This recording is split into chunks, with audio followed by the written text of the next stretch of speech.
Hi guys, I'm Tiffany of TipStitched, and in this video I'm going to walk you through how to sew the swing dress by Butte.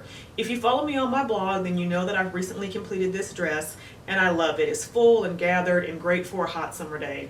However, it is the first PDF pattern that I've done from Butte, and I had some issues with the printing as well as the assembling of this pattern, and the instructions are a little scarce. So since I was sewing it, I decided I would go ahead and videotape my progress step by step from the printing on through the end of the construction so that I can help the next sewist get past some of the hurdles that I face with this pattern. So hopefully this helps you and you can make this dress too. Alright, so first up is downloading and printing the pattern. So if you go to Butte's website and you go to her digital patterns, you'll get this page. And the dress that we are working on right now is this swing maxi dress. I bought this as a bundle, so I also have the yoke dress and top. I have the pattern for the pleated sleeve belted coat pattern, and the gathered tunic pattern. But we're just talking about the swing dress right now, so you can see it's a lovely dress.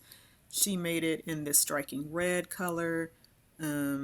Its size is 6 to 18. It's a PDF pattern that comes with instructions. You see a couple of more views, although she does give you a back view and you don't get any line drawings. But yeah, once you purchased it, the pattern will be available immediately. You'll get the email with the file. So when I did that, I got the pattern cover, which is just the instructions, and the dress pattern file, which is the actual pattern. And so when you click on it, you'll see what I mean about it being different than other PDF patterns. It is one sheet of paper. You can see it's sheet 1 of 1, which even if this was AO or something you would send to a plotter, this would be more than one sheet of paper. I'll show you that in just a second. You also don't have the option to just select the layers that you want because there's no layers function here. That, can be forgiven. Not all patterns have layers. It's something that I've seen more recently. And I know she did this pattern a while ago, but I've never seen a pattern that didn't come already like tiled for you. So I was sort of confused how to print it. I messaged Joanna of So Very Jo, and we went back and forth trying to figure it out because she remembered having maybe an issue with it as well. So when you go to print, you'll see that if you go to size, if you go to shrink normal pages, it tries to shrink oversized pages. It tries to fit everything to an 8.5 by 11 sheet of paper, a letter size sheet of paper, which is only going to be 13%, which is probably going to be like the size for a Barbie doll. But for all PDF patterns, you want to either do actual size or custom scale and set to 100. If you do that, you'll see you'll just print out this one page in the center, 32. It's the only page that's highlighted, and in fact, if you click print, at least on my computer, I only got sheet 32. So what I did after doing a little bit of Googling was go to this poster function here and doing the tile scale at 100%. I just didn't change the overlap. This was my default. And you'll see now, you see these little grid lines, and you can see that there's 63 sheets of paper. If you go back to just the image, you can see that there's 63 sheets, and so that's 9 across and 7 down. So when you go back to print and poster at 100%, you'll see that it is those 63 pages, 100% scale, which you assume is right. So what I did was just print this, and this works absolutely fine. But what I want you to know is that you can't just go and pick page 31 to double check your scale and make sure it's right, because even though it tells you it's 63 pages up here, it still lets you know it's page 1 of 1 here. You can't go to pages and just select sheet 31, and you can't scroll in here and get to the 31st page. You have to print all 63 pages and just hope that everything's right. You also can't pick and choose pages for that reason. So like a few of these, this whole column wouldn't be necessary if you were printing anything besides the extra large and the large. You would need these 9 sheets of paper, but you're going to have to print them anyway because there's no way to put in a page range. You'll see some of the construction also gets tricky because as you pick some of these sheets that are in the middle, there's literally nothing on these sheets but the numbers. There's no hatch lines, there's no matching triangles, there's no matching circles. It's just a blank sheet of paper with the number 52. Same thing with some of the center pieces on the front body. So you get this one little line. Now when I printed it, I had little hash marks in the corner that we'll see in a second, and that's what I used to line them up. Also, this dress isn't very fitted. It's very, very, very loose. So if you don't get anything exactly correct, you're not going to be able to tell. It's going to get lost in the gathers. But this is how you need to set it up to print it.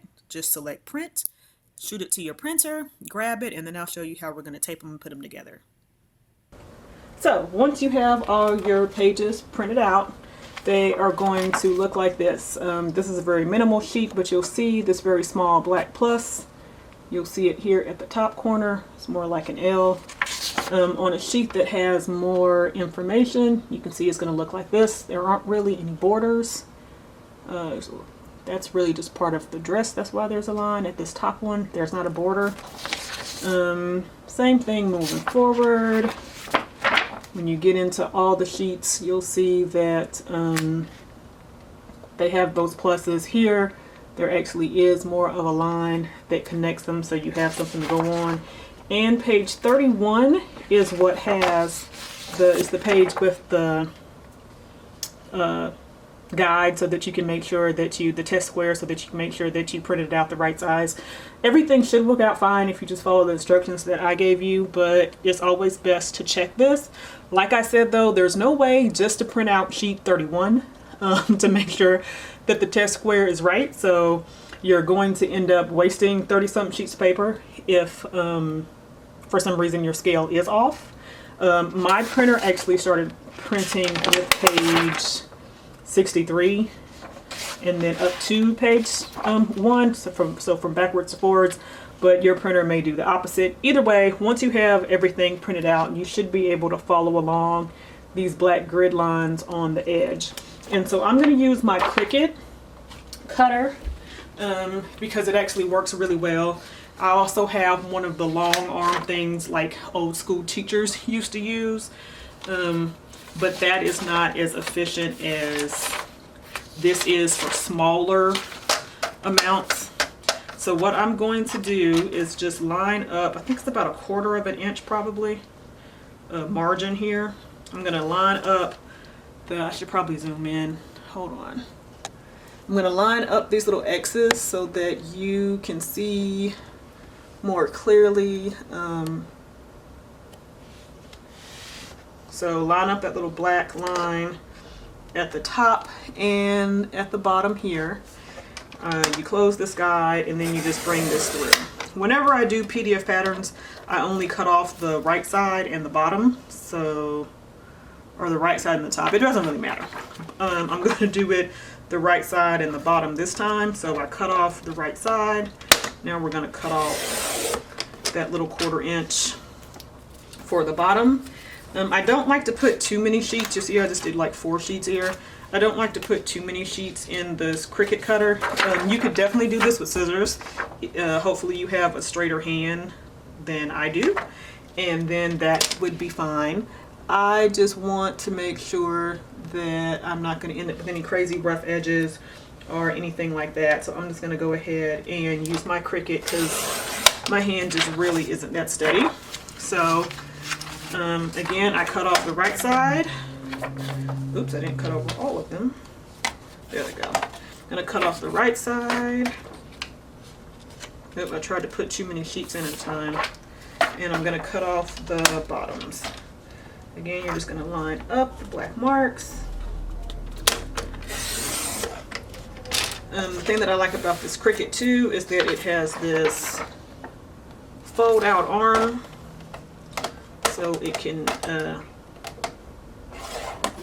allow you to cut even more length if you need something to line up.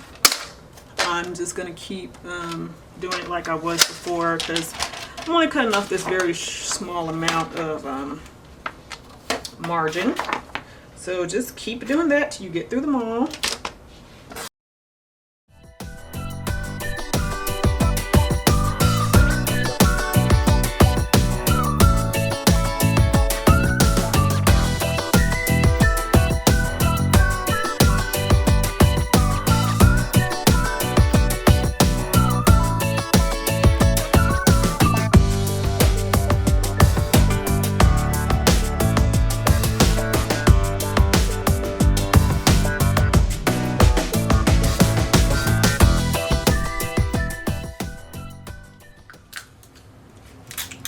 Alright, so we're going to start taping. My trick is always to place the tape on the size that you need to cut. So I'm going to need to cut the large. I'm going to need to cut the large. So I'm going to line up, I don't know if you can see it, but I'm going to line up the outside line, which is the largest size, the extra large or whatever, and I'm going to tape it together right there, making sure that the little crosshairs at the top are lined up and that this line is lined up, and then I'm going to keep moving on to the next sheet until I get everything lined up. I don't waste taping at every single corner, because once I cut the pattern out here, none of this is going to matter. It's going to get thrown away. So I like to tape right at where I'm going to be cutting the pattern so that it keeps it together along those edges.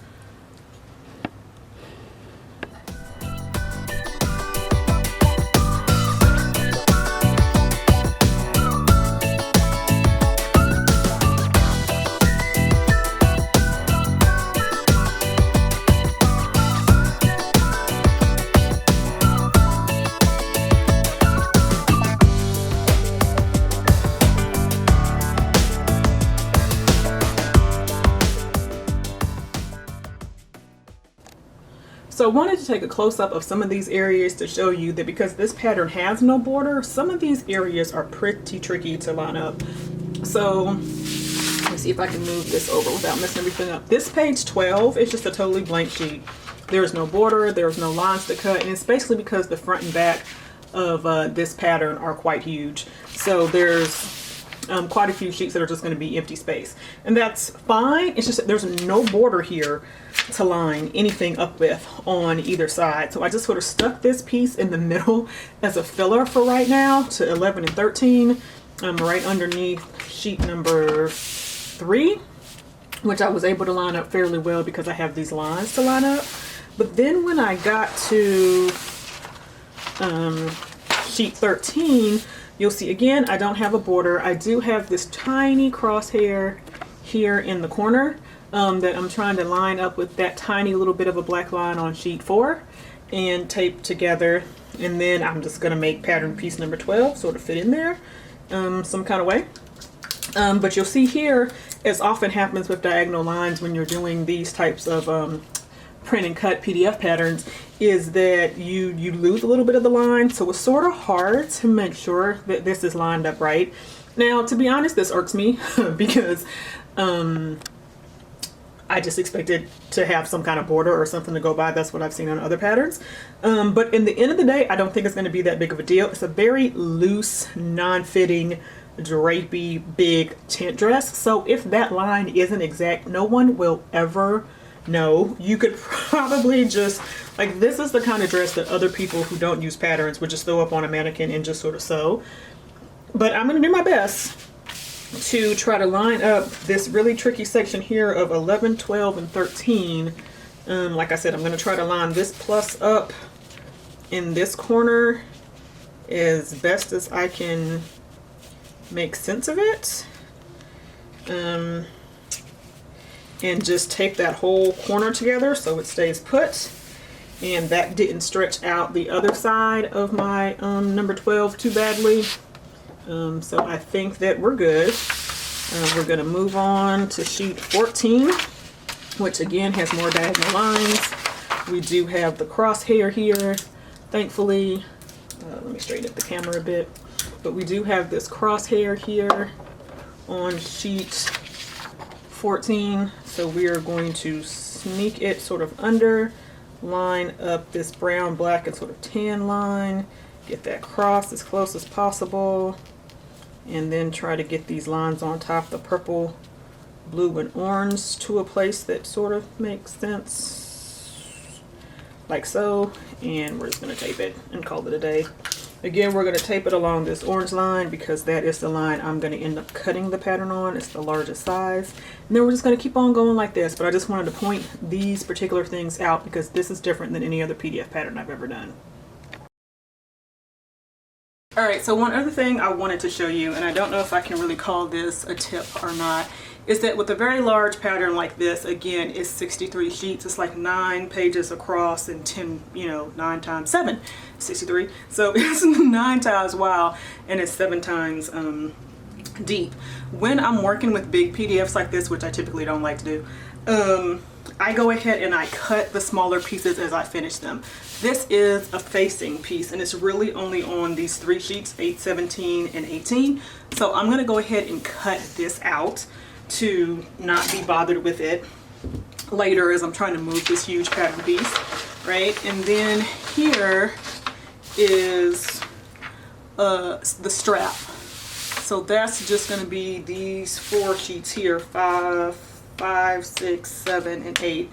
Here's another error here. See how this number 5, maybe you can't because I'm zoomed out, but this number 5 should really be on this sheet for sheet number 5, but it's on sheet 6.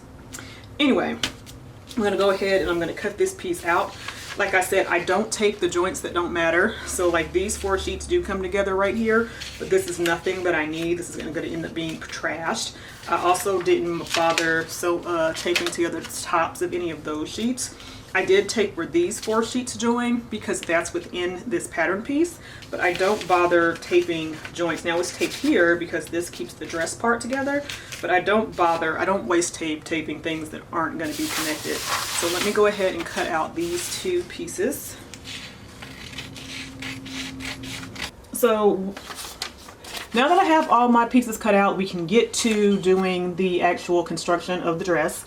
This is the instructions. I always print out my PDF instructions like this. It's called booklet form when you go to print, and I just like it because it makes it like a little pamphlet so that you can look through the instructions. So it also saves paper because now I get 4 pieces of paper, 1, 2, 3, and 4 on 1 sheet. So it's a lot less paper. This is only 2 sheets. And this is, I think, 5 pages if I print it out regularly. So that's awesome. So let's just go through the pattern pieces really quickly. They're not many because this is a very simple dress. You have the back here. So that's the back neckline. This is the back arm cycle. This selvage edge is the center back. Then you have the front of the dress. These pieces are huge. Okay, so this is the top of the dress. 2 layers, the arm side. This is the center front edge, so I'll sew that. There's also I think that's the back facing. There is a front facing, which is a little wider, and then you have your 2 straps for the dress. So I went ahead and interfaced the 2 straps, the back and the front interfacing. So all 4 of these pieces are interfaced. I just cut, another pattern piece out of the interfacing. And I did that even though the instructions don't call for it because I don't think I've ever seen facings that aren't interfaced. And since this is a really light fabric, I feel like the straps especially need it. And I think that the front and back facing need it to hold this dress together. Her instructions are definitely very minimal here, and they do have photos instead of illustrations. I personally prefer illustrations, but everybody has their preference. She does leave out a couple of steps that I would probably do when sewing this pattern as I'm about to. So we're going to go through step by step how I would sew this pattern, and I'm not necessarily following these instructions, although of course I am using them as a guide to make sure that I'm not missing any obvious steps. Alright, so we're going to go ahead and get started, and I am going to first find the center front seam. So it is here. I'm going to pin along this whole center front seam. It is long because this is a maxi dress, and I'm going to do the same thing for the back, which I smartly saved myself a cut by lining up the center back with the selvage edge. So I am going to sew this selvage edge all the way down, so I will have my center front and center back closed when I come back to the camera and serged. Don't forget to press your seams open for a more professional finish. So sort of finger press with your fingers and give it a nice press. Alright, now we have sewn the center front here. Oh, this is the center back seam together and the center front seam together. Let me find the top. Alright, so here is the center front. We've sewn it together with 5/8 of an inch seam allowance with the right sides facing, and I have finished the seam with my serger here for a nice clean finish. For the center back, I did not have to use my serger because I simply cut this along the selvage edge to save myself a cut when I was cutting the fabric, and now I don't have to worry about this edge unraveling, which is an extra added bonus. Once you have your center front and center back seams sewn together and pressed, you can sew together the side seams on both sides, press them, and finish them as well. We are going to gather stitch, or just use the longest stitch on your machine, between each of the neckline corners so that we can gather this piece to fit the front and back facing. So we're going to do that for the back. And here is the front. Also, before we can pull our gathering stitches to attach them on the facing, we have to first attach the facing. So here is the front facing, and this is the back facing. So we're going to attach these two by attaching the side pieces right sides facing. So we're going to line up these two short edges and pin, and then sew, and then press open, and then you can serge again or use your picking shears or whatever other finishing stitch you're going to use here. Okay, I have attached the front and back facings with the right size facings here at the side edges, which is like the underarm of the dress. So here is the back, I believe, on top of the front here. I went ahead and serged the edge. You can either do a fold under, you can do your pinking shears, you can use a zigzag stitch, whatever you usually do to finish off your seams is what you can do here, because this facing won't be attached to anything and you don't want that to unravel. A trick that I learned but forgot to do this time was to sew one side of the inner facing here, right sides facing, and then flip the inner facing over so that the inner facing itself gives you that clean edge, but I didn't think about that until after I attached the inner facing. So you'll see that I just did a serged edge here, which was tricky in these pointed curves. If I sew this again, I'll probably round this off because I don't think it'll make much of a difference in the finished dress. It'll just make it easier to serge in these corners. So now we're going to take our center front and center back, and we're going to gather them to match the facings. Alright, so this one with the higher neckline is the back, and as you remember, my center back piece had the salvage edges showing. So we are going to pull our loose gathering stitches here tight enough to match the curve along the top of the facing. So you're just going to give it, I'm pulling both of them, that's why it's not working.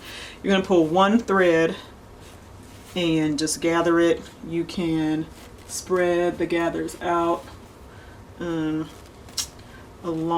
the neckline.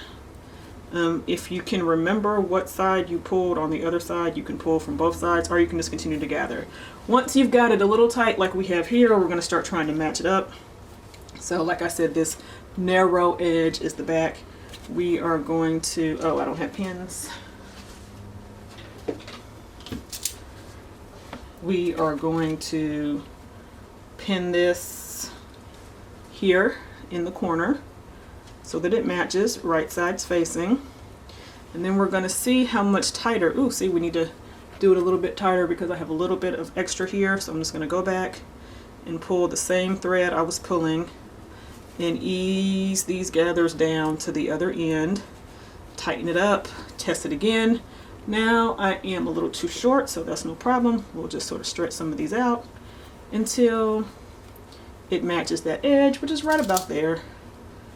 And then we're going to pin this in together, and then I'm going to probably flip it over here so that we can just sort of make sure that the gathers are split out evenly here.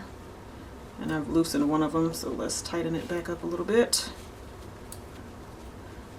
And I really hate doing gathers because I never feel like I get them quite equally spaced. But you know what? The truth of the matter is, you can't tell. I mean, the point of the gathers is just to give this ruche sort of finish, and nothing about that is perfect. They're not pleats, so they don't have to necessarily be a certain size. So we're just going to pin maybe every inch or so. I'm not a heavy pinner. And then we're going to repeat this same process for the front piece as well. Once you have your front and back necklines gathered and attached to your facing pieces, I want you to attach the side underarms as well. So we're going to start with the side seam of your front and back and the side seam of your facing. We're going to bring those seams together and pin.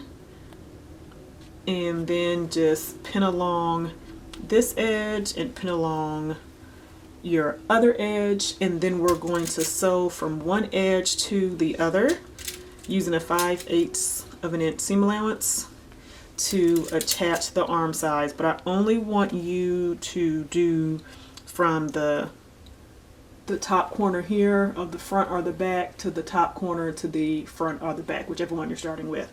Do not do this gathered neckline yet.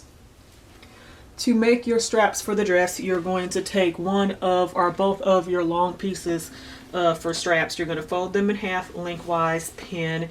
You're going to run it through the sewing machine, sewing this unfinished edge.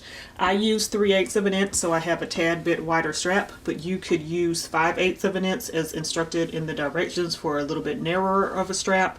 Once you have that stitch, you're just going to trim down that seam allowance so it's easier to turn and press your strap. Alright, I now have both of my underarm areas stitched. I didn't press it quite yet.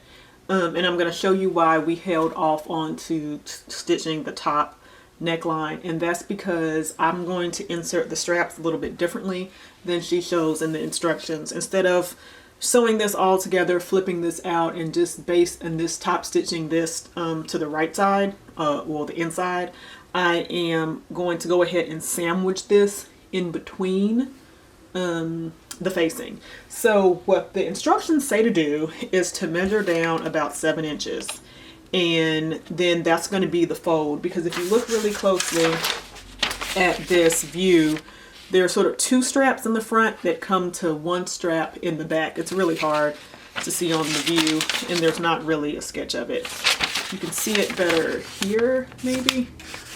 There is a double strap on the front. So in order to create that double strap, we're going to fold this long strap. So we're going to measure down. Sorry, I should have picked a ruler that had a different color. Here we go.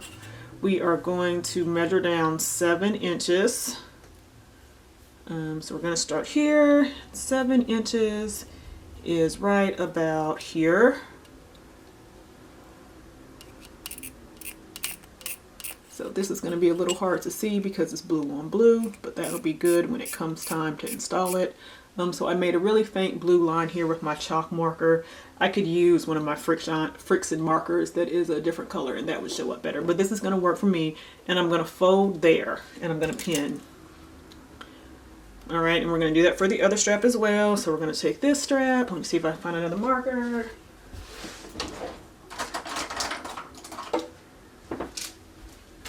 We are going to take this strap. We are going to, doesn't really matter which end, we're going to measure down that 7 inches, which is, come into focus, right about here. So I'm going to mark it this time where you can see it a little bit better with this green. So we're going to take that marking, we're going to fold it in half. Something sort of narrow, so that we don't want to fold it in half just like this, because you want that strap to be open on the front. So I'm just eyeballing it. It's not that serious for me. So that's going to be your 7 inches there. So this is going to go in the back, and then this will go in the front for the double strap, and then it'll be this single strap in the back. So let's try to wedge it in the pattern piece here. This is the back with the narrower width. See how this is skinnier than the front? And we're going to put it right in the corner. So remove that pin that you probably have closest to this corner. Take this in, put it in, between these two layers. It's a little tricky. Sorry, I should really show it this way. Okay, we're going to turn it so that the inner facing is facing me. And we're going to take that folded in and we are going to stick it right through that inner facing and piece and back piece. And then we're going to sort of line it up like so and pin it there.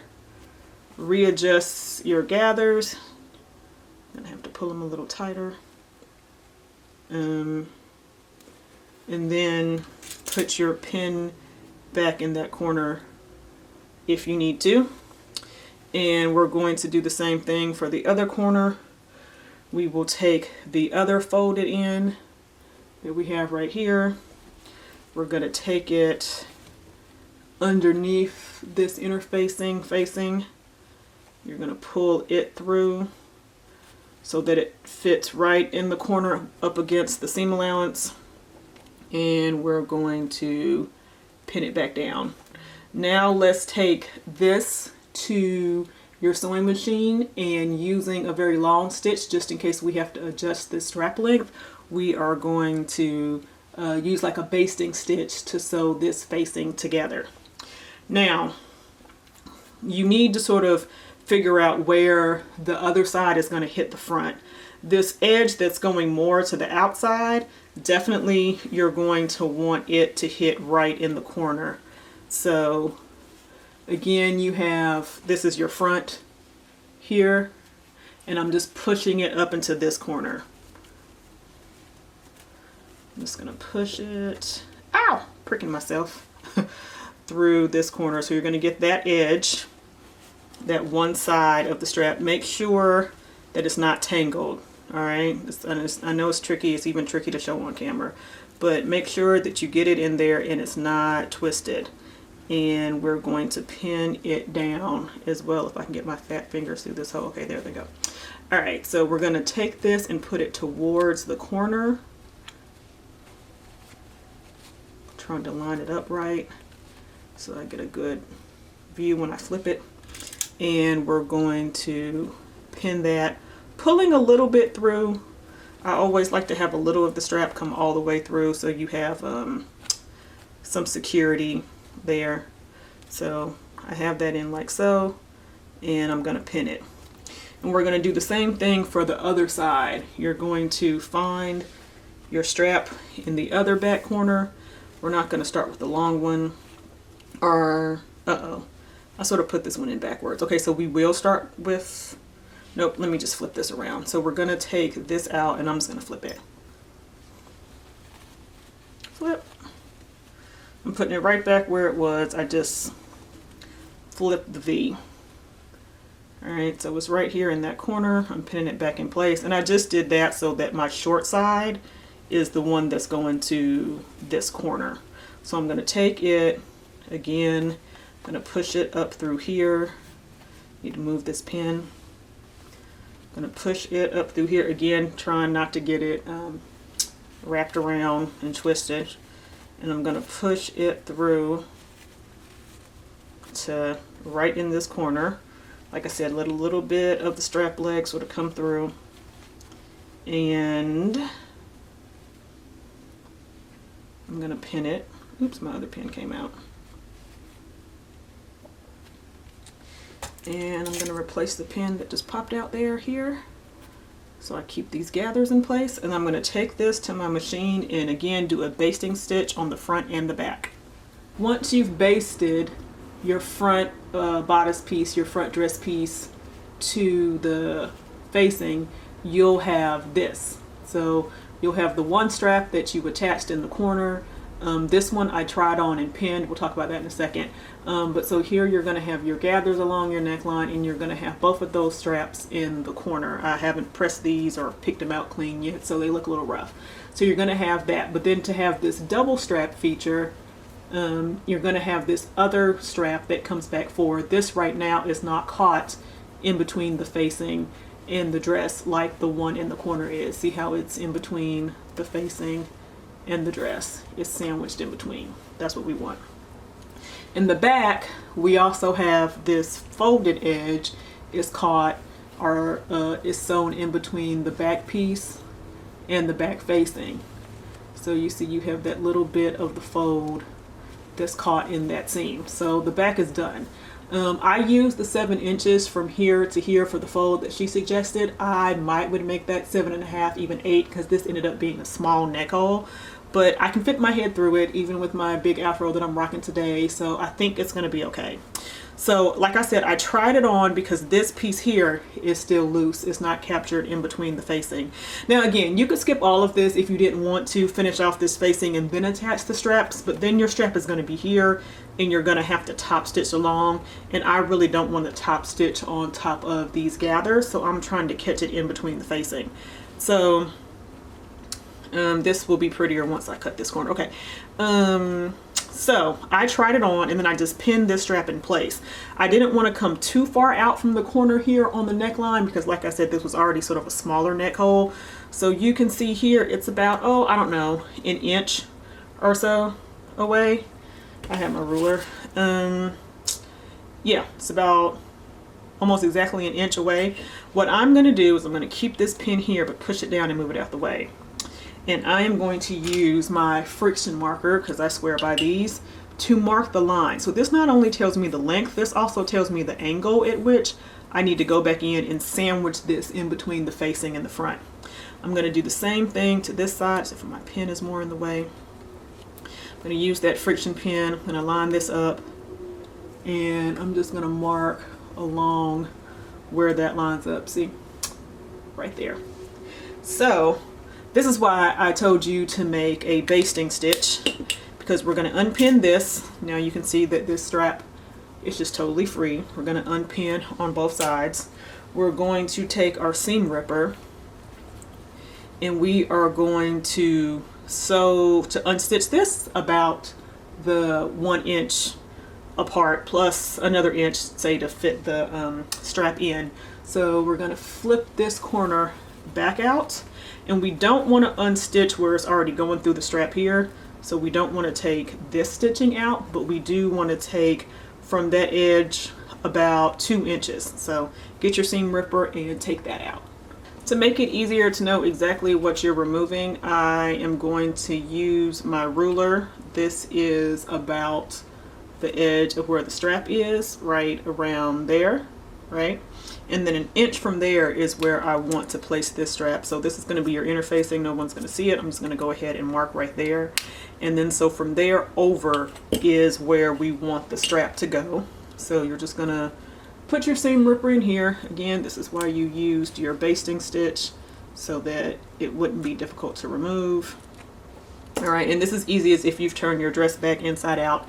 You're going to make sure that that strap is not twisted, and you're just going to pull it through that little hole you created by removing your basting stitches. And then remember, you drew the line right here with your friction pin of where this should meet the dress.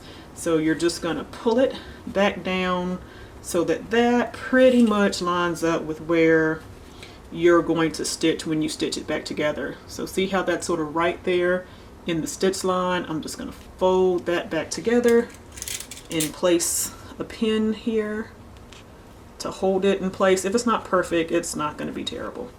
All right, so again, we're going to do that to this side where I've already removed the stitches. We're going to take the strap, we're going to put it through the, oh, this one I didn't mark, about right there is the edge. So we want the strap to be right about there. So with making sure this isn't twisted, again, you're going to take this, you're going to push it through, you're going to line it up right here where we said was about 1 inch away. You're going to find out where your line is that you drew with your friction pin, and you are again just going to sort of pull it down. It's at an angle, so it's a little tricky. You're going to pull it down to about where you're going to sew that seam closed. That's close enough. And then we're going to place this pin. And then we're going to go back and sew the front and, well, just the front and the back because we basted. We're going to do the front and the back stitches all the way to the corners, and then you're going to come in and you're going to trim off all this excess seam allowance. So I've done that. I've unstitched and put the strap back in here. You can faintly see I'm sort of right on that friction line. I did the same side thing with this side over here. So you have the one in the corner and the second one is not twisted. So once you've looked at it and tried it on again, which I did and mine fits fine. Once you've got the straps in between the facings on both the front and the back, you're going to go ahead and turn it right side out again. Wrong side out again. You're going to cut this extra length that you don't need from both of the second straps on the front, and you are going to cut your corners here of this excess seam allowance. So you can use your scissors to cut off the longer strap that you don't need. Also come in here in the corners and clean them up. Along the armhole, you're also going to want to grade this down all along that edge. Before you do that, you're probably going to want to go ahead and understitch. So that means pushing your facing, let me do it right here in the curve. That means pushing your seam allowance towards the facing and stitching very close to your seam. Let me focus. To your stitch line here. So you're going to fold this. You can trim it down some first, and then you're going to press this over and then stitch very close here so that your facing doesn't want to turn and come out and show on the right side of your dress. So I am finished here with the neckline. I have trimmed down my seam allowances and pointed my corners out so they are nice and pretty and flat. You can see inside that I have trimmed down my seam allowances so that they can be poked out and pressed. I've also understitched, which is hard to see with all the basting stitches there, but I have also understitched to keep the facing turned inward. I've added my label, which is usually my absolute last step, but now the neckline is finished. And the last step I have actually is to do the hemming. And Butte Jador is quite a tall woman, so her patterns are naturally drafted with some extra length, I believe. So I am going to probably just try this on, measure how much extra I need to cut off because I'm only 5'5", and you can do any kind of hem here you want. A rolled hem, you can serge that edge and fold under. You could do a narrow fold by doing two, maybe like 1/2 inch folds and go ahead and stitch. You could use bias tape because this is a circular hem if you want to keep it clean and easy. There's any way you prefer to hem your hems is what you can use here, but I am probably just going to do a double fold narrow hem on mine once I try it on and cut it to the length that I want, and that's it.